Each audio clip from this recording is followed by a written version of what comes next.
तत्पुरुषाय विद्महे महादेवाय धीमहि तन्नो रुद्रः प्रचोदयात्। अर्थात हम रुद्र के रूप में परम पुरुष का चिंतन करते हैं, उन महादेव का ध्यान करते हैं जो महान हैं। रुद्र हमारे मन को प्रेरित एवं प्रकाशित करते हैं। महादेव जी को कोटि कोटि नमन है। नमस्कार श्रोतागणों, आज के इस वीडियो में शिव पुराण के आगे की कथाओं का हम श्रवण करेंगे। आज इसे शिव पुराण के श्री रुद्र संहिता के प्रथम खंड, जिसे सृष्टि खंड के नाम से जाना जाता है, इस खंड के ही पाठ का हम श्रवण करेंगे। इस पाठ में हम सुनेंगे किस प्रकार से नारद ऋषि को मोह हुआ, विष्णु का छल और फिर शाप देना नारद मुनि के द्वारा, भगवान शिव के महात्म्य के श्रवण एवं सृष्टि की उत्पत्ति के विषय में सुनेंगे। जो भी भक्त शिव पुराण का प्रतिदिन श्रवण करता है, उसे प्रतिदिन एक नया पाठ उसमें से प्रकाशित होता हुआ नजर आता है। यह एक ऐसा गूढ़ रहस्य है जिसे हम जैसे सामान्य प्राणी भला कहाँ समझ सकते हैं। प्रभु की माया तो इतनी बड़ी है, इतनी विस्तृत है, जिसे देवता भी पार ना पा सके, फिर हम तो अज्ञानी हैं। शिव शरण ही एकमात्र ऐसा शरण है जहाँ मोह माया से ऊपर उठकर हम अन्य चीज़ों के बारे में भी विस्तृत तौर पे जान पाते हैं। जिन्होंने भी पूर्ण भक्ति भाव से इसे अपने हृदय में स्थान दिया है, उनके जीवन में प्रतिदिन चमत्कार घटते हैं। आइए भोलेनाथ का ध्यान करते हुए भक्ति पूर्वक हम सुनते हैं श्री रुद्र संहिता के प्रथम खंड का पाठ। बोलो जय शिव शंभु, जय भोलेनाथ। मैं गौरीपति शिव को नमस्कार करती हूँ, जो ब्रह्मांड की उत्पत्ति, पालन और प्रलय के एकमात्र कारण है। सूत जी ऋषियों से नारद ब्रह्मा के संवाद के विषय में बतलाते हुए कहते हैं, हे नारद, जो सृष्टि की उत्पत्ति, स्थिति, गति आदि के एकमात्र कारण है, वह है गिरिजापति शिव, जिनका कोई अंत नहीं, जो शांत, गंभीर और स्थिर है। जिन्होंने संपूर्ण ब्रह्मांड की रचना की है, मैं उन शिव को नमस्कार करती हूँ, जिनकी तपस्या परिक्रमा संपूर्ण ब्रह्मांड करता है, ठीक वैसे ही जैसे चुंबक के चारों ओर लौह का चूर्ण। जिनके रहस्य से पार पाना अत्यंत ही कठिन है, उन जगदीश्वर की मैं वंदना करता हूँ। व्यास जी प्रथम पूज्य देवता गणपति का ध्यान करते हुए शिव शक्ति को नमस्कार करते हुए कहते हैं कि इसी संदर्भ में मैं एक वाक्य बतलाता हूँ। एक बार की बात है, नैमिषारण्य तीर्थ निवासी सौनक आदि ऋषियों ने सूत जी से कहा कि हे महानुभाव, हे वेद विद्याओं के ज्ञाता, आपके मुख से शिव वात्सल्य प्रकट करने वाली विद्वेश्वर संहिता का वर्णन हमने सुना। कृपया करके अब हमें शिव शिवा अर्थात कि शिव एवं पार्वती के दिव्य चरित्रों के विषय में भी बतलाइए। सृष्टि उत्पत्ति के आरंभ, मध्य तथा अंत में शिव किस तरह संसार को सुख प्रदान करते हैं, प्रत्येक कालखंड में उनका प्राकट्य कैसे हुआ, भक्तों को वह कौन सा उत्तम फल प्रदान करते हैं। महान दयालु शिव के द्वारा ही ब्रह्मा, विष्णु और महेश की उत्पत्ति हुई है। शिव का विवाह लीला तथा अन्य बातों को सुनने की लालसा को पूर्ण करते हुए सूत जी तब कहते हैं, आंतरिक आनंद प्रदान करने वाली लीलाओं को सुनने की लालसा ही शिव प्रेम भक्ति की वृद्धि करता है। एक समय नारद जी ने भी ब्रह्मा जी से यही प्रश्न किया था। यह सुनते ही ऋषियों को उस वार्ता के विषय में जानने की लालसा और तीव्र हो गई। सूत जी कहते हैं कि एक बार की बात है, हिमालय पर्वत के निकट ही दिव्य नदी के तट पर मुनि श्रेष्ठ नारद तपस्या में लीन थे। दृढ़तापूर्वक एकाग्र भाव, श्वासों का नियंत्रण, मौन भाव से दीर्घकाल तक तपस्या में लीन नारद को यह अनुभूति हुई कि मैं ही ब्रह्म हूँ। इस कठिन साधना से इंद्र का आसन डगमगा उठा। मन में विचार उत्पन्न होने लगे कि मेरे इंद्रासन को प्राप्त करने के लिए ही यह कठिन तपस्या हो रही है। इससे घबराकर इंद्रदेव ने अपने मित्र कामदेव को तपस्या में विघ्न उत्पन्न करने का आदेश दिया। कामदेव ने भी अपने मित्र का सहायक वसंत के साथ मिलकर के तपस्या में अनेक प्रकार के विघ्न उत्पन्न किए, परंतु शिव कृपा से नारद श्रेष्ठ पर उस विघ्न का कोई भी प्रभाव न पड़ा। पूर्व समय में उसी स्थान पर स्वयं शिव ने तपस्या की थी तथा तपस्या में विघ्न उत्पन्न करने के दोष से कामदेव को भस्म कर दिया था।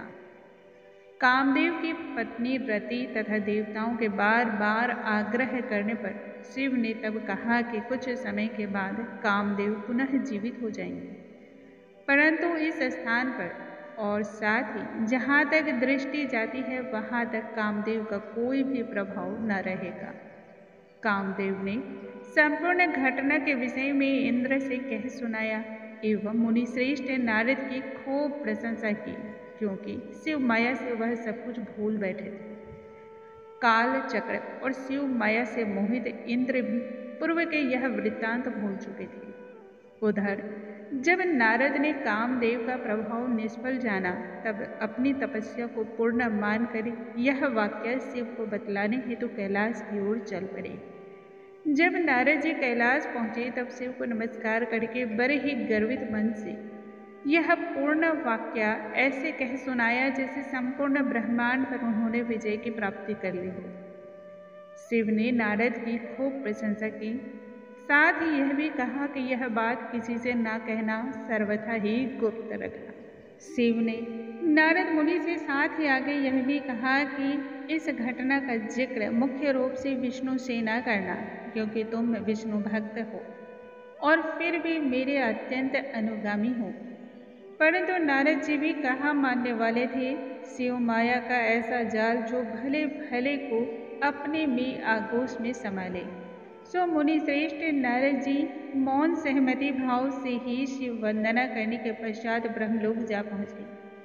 अपने पिता ब्रह्मा जी के चरणों में वंदन करने के पश्चात अभिमान तथा विजय मद में चूर नारद जी ने वहाँ भी कामदेव पर विजय प्राप्ति की गुप्त बात पिता से कह सुनाई। अपने तपोबल के आधार पर पुत्र के ऊपर माया का बंधन हुआ जान करके ब्रह्मा जी समझ गए। सो शिव आज्ञा से उन्होंने भी पुत्र को यह बात किसी से न कहने को कहा। नारद के चित्त में तो मद का अंकुर उत्पन्न हो गया था। सो शीघ्रता से यह वाक्य बतलाने के लिए विष्णु धाम प्रस्थान कर गए। नारद जी जब शीघ्रता से विष्णु धाम गए तब शिव कृपा से विष्णु को सब बातें पहले से ही ज्ञात थी। सहर्ष सिंहासन से उठ करके प्रिय भक्त को हृदय से लगाया और विष्णु जी ने फिर नारद के सम्मान करते हुए आने का प्रयोजन जानना चाहा। तब नारद मुनि ने अहंकार के साथ ही सभी बातें कह सुनाई। विष्णु जी मंद मंद मुस्कुराते हुए कहने लगे कि हे नारद, तुम तो विशाल हृदय तथा तपस्या के भंडार हो। काम, क्रोध, लोभ, मोह ये तो उन्हीं को भ्रमित करते हैं जो भक्ति से रहित हो। आपने तो सदा ही ब्रह्मचर्य का पालन का व्रत लेकर रखा है। ज्ञान और वैराग में लीन आपकी बुद्धि भला कैसे दूषित हो सकती है।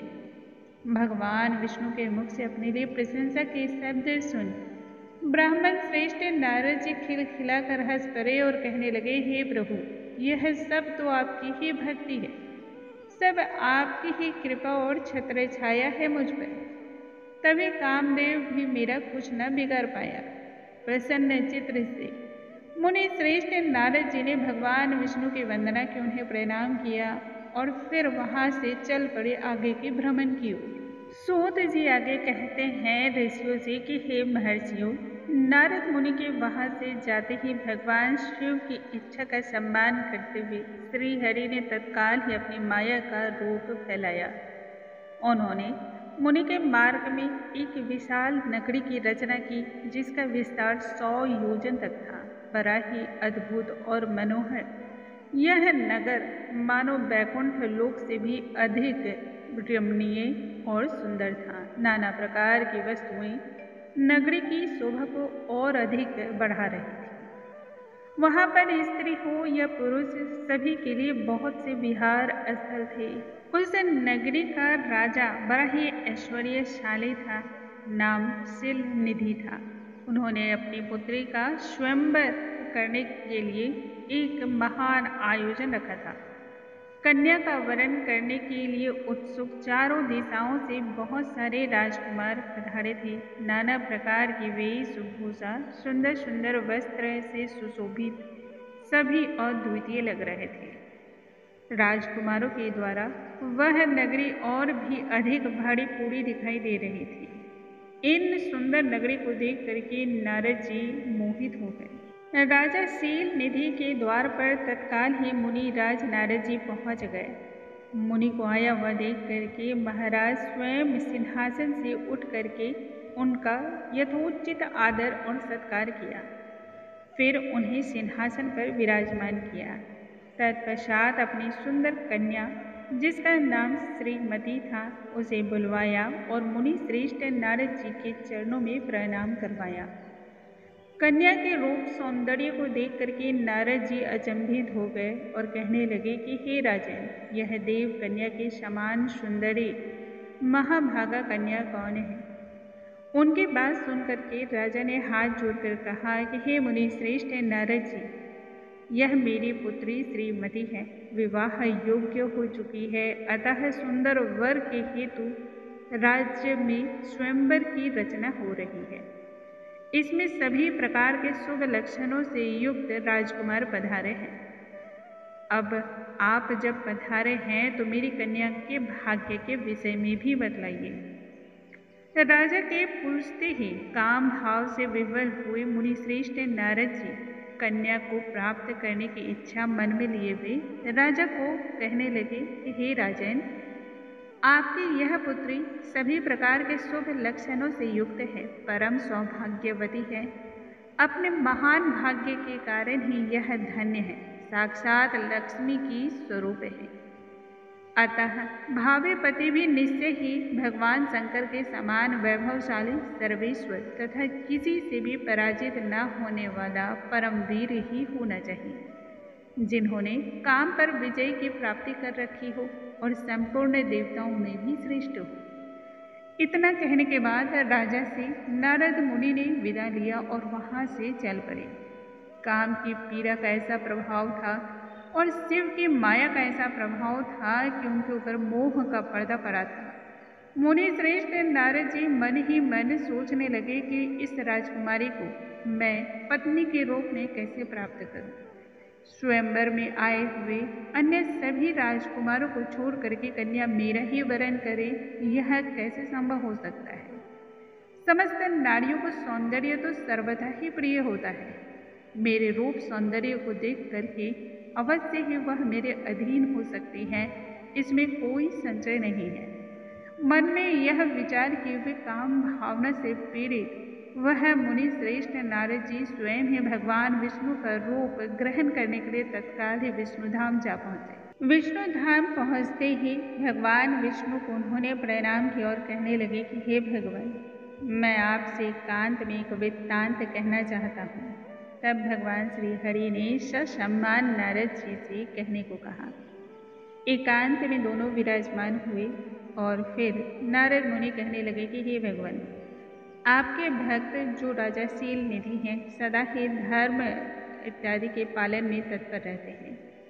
उनकी एक रूपवती गुणवती कन्या है जो श्रीमती है, विश्व मोहिनी के रूप में विख्यात है। तीनों लोकों में उससे अधिक सुंदर कन्या मैंने आज तक नहीं देखी है। मैं शीघ्रता से ही उस कन्या से विवाह करना चाहता हूँ।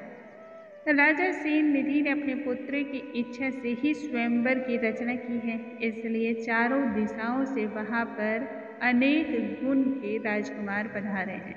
मैं तो आपका प्रिय सेवक हूँ। बस इतना सा कृपा कीजिए कि आप अपना रूप सौंदर्य मुझे प्रदान कर दीजिए, जिससे राजकुमारी स्वयं मेरा ही वरण करे।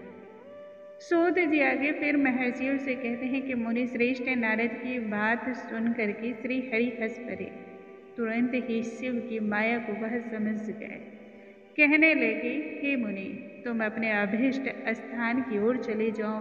मैं उसी तरह तुम्हारा हित का साधन करूँगा जैसे श्रेष्ठ वैद्य अनेक पीड़ित रोगियों का करता है, क्योंकि तुम मुझे अति ही प्रिय हो। इतना कह करके भगवान विष्णु ने नारद को मुख तो वानर का दे दिया और शेष अंगों में अपने जैसा ही स्वरूप दिया। इसके पश्चात वह वहां से अंतर्ध्यान हो गए। अपने मनोहर रूप को देख करके मुनि श्रेष्ठ नारद जी बड़े ही प्रसन्न हुए और अपने आप को कृत्य कृत्य मानने लगे। वह रहस्य तो समझ ही ना सके। तत्काल ही मुनि श्रेष्ठ नारद जी उस स्थान पर जा पहुँचे जहाँ पर राजा ने स्वयंवर की सभा का आयोजन किया था। वह स्वयंवर सभा मानो ऐसी प्रतीत हो रही थी जैसे दूसरी इंद्र सभा हो। नारद जी उस राजसभा में जा बैठे और प्रसन्न मन से बार बार सोचने लगे कि मैं तो साक्षात श्री विष्णु के समान ही दिख रहा हूँ, अतः राजकुमारी मुझे ही पति रूप में वरण करेगी। उन्हें तो ज्ञात ही नहीं था कि उनका मुख कितना कुरूप है। सभा में बैठे हुए सभी मनुष्य उन्हें देखकर विभिन्न प्रकार से हास्य कर रहे थे। वहां नारद जी की रक्षा के लिए भगवान रुद्र के 2 पार्षद भी आए हुए थे, जो ब्राह्मण का रूप धारण करके बड़े ही गूढ़ भाव से बैठे हुए थे। वे नारद जी के रूप परिवर्तन के उत्तम भेद को जानते थे। मुनि को काम वेश से मूर्ख जान करके दोनों पार्षद उनके निकट आए और आपस में वार्तालाप करने लगे। वे दोनों आपस में वार्तालाप करते हुए हास्य, वंदन इत्यादि जैसे कार्य को भी कर रहे थे, परंतु नारद मुनि ने उन सभी बातों को अनदेखा कर दिया।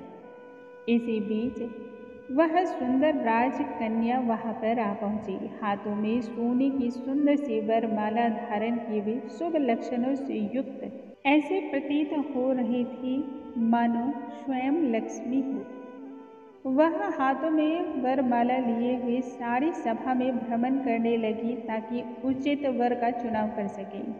नारद मुनि का भगवान विष्णु के समान शरीर और वानर जैसा मुख देख करके वह क्रोधित हो गई।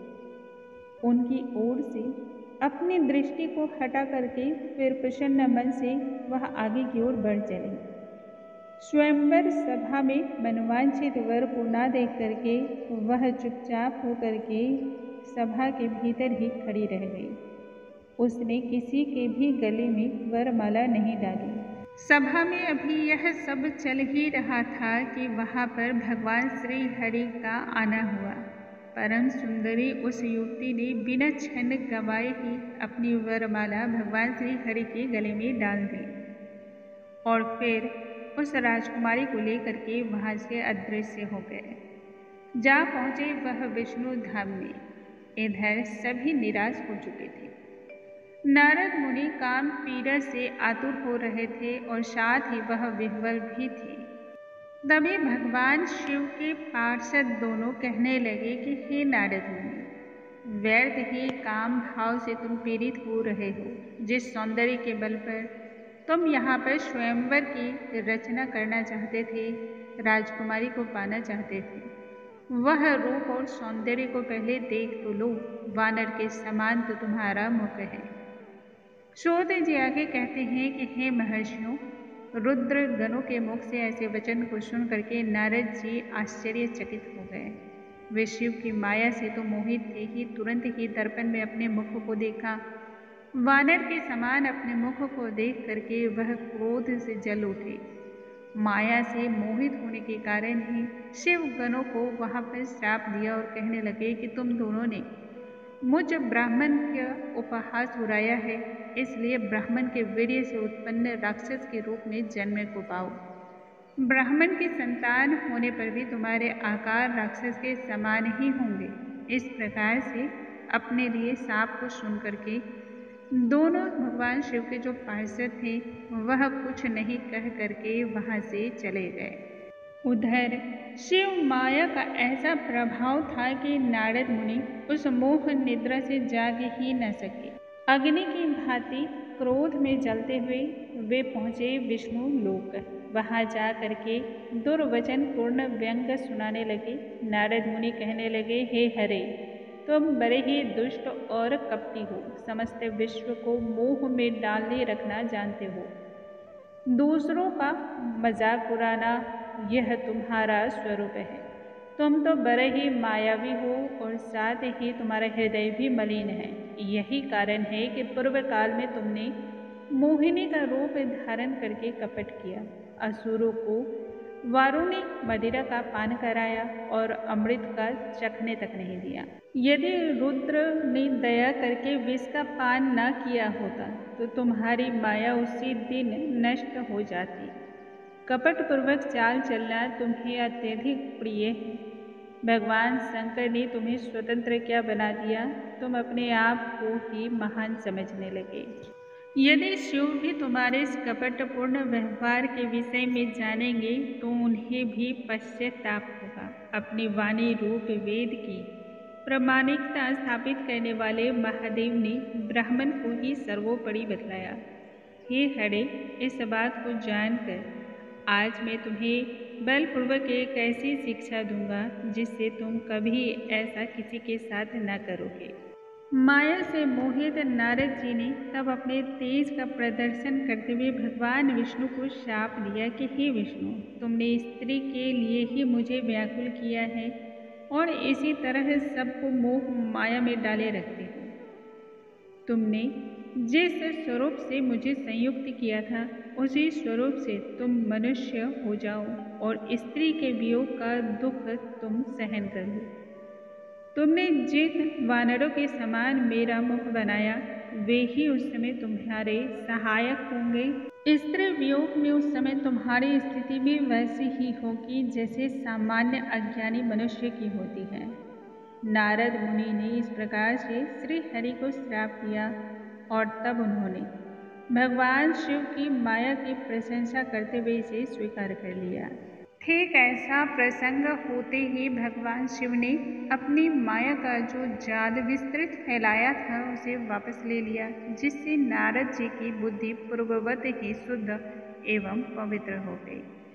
उनके मन में बड़ा भारी विस्मय उत्पन्न हो गया। बार बार वह पश्चाताप करने लगे। पश्चाताप की अग्नि में जलते हुए वह भगवान श्री विष्णु के चरणों में गिर पड़े। तब भगवान श्री हरि ने उन्हें उठाकर अपने हृदय से लगाया।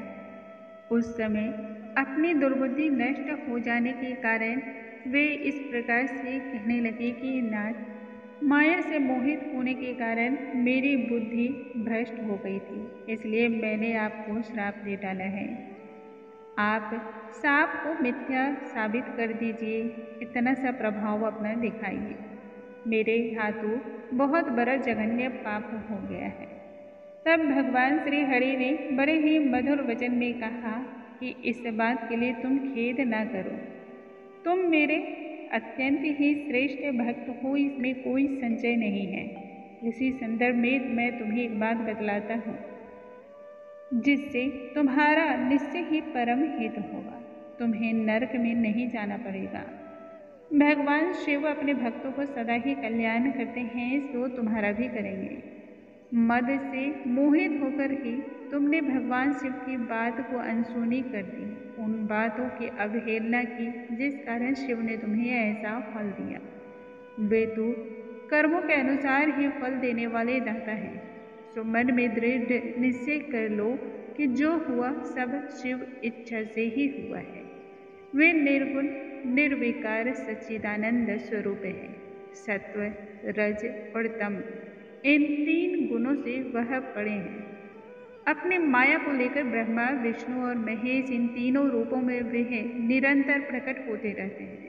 सगुण और निगुण रूप में भी वे ही हैं। उन्हीं की आज्ञा से ब्रह्मा जी सृष्टि के रचयिता हुए और मैं तीनों लोकों का पालन करता हूँ।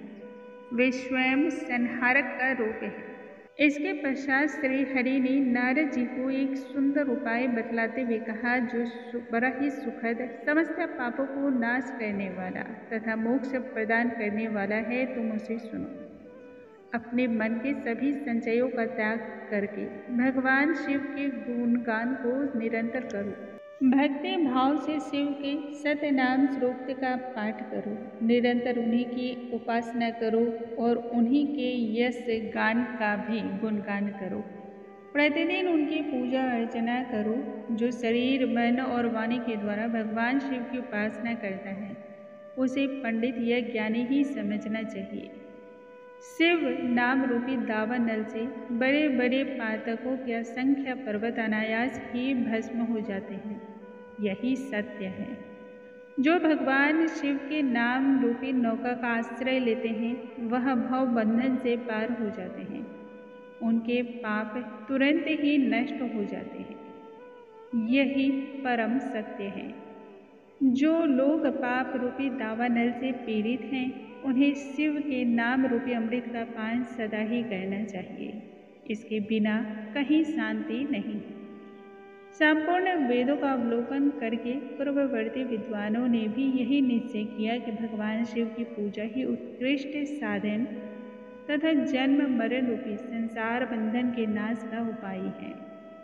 इसलिए आज से ही यत्नपूर्वक, भक्तिपूर्वक निरंतर जगदम्बा पार्वती सहित ही शिव का भजन कीर्तन करो। नित्य ही कथाओं को सुनो और कहो।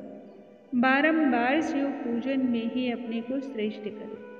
हृदय में शिव को ही धारण करके उनके चरणार बिंदु के स्मरण को निरंतर करो।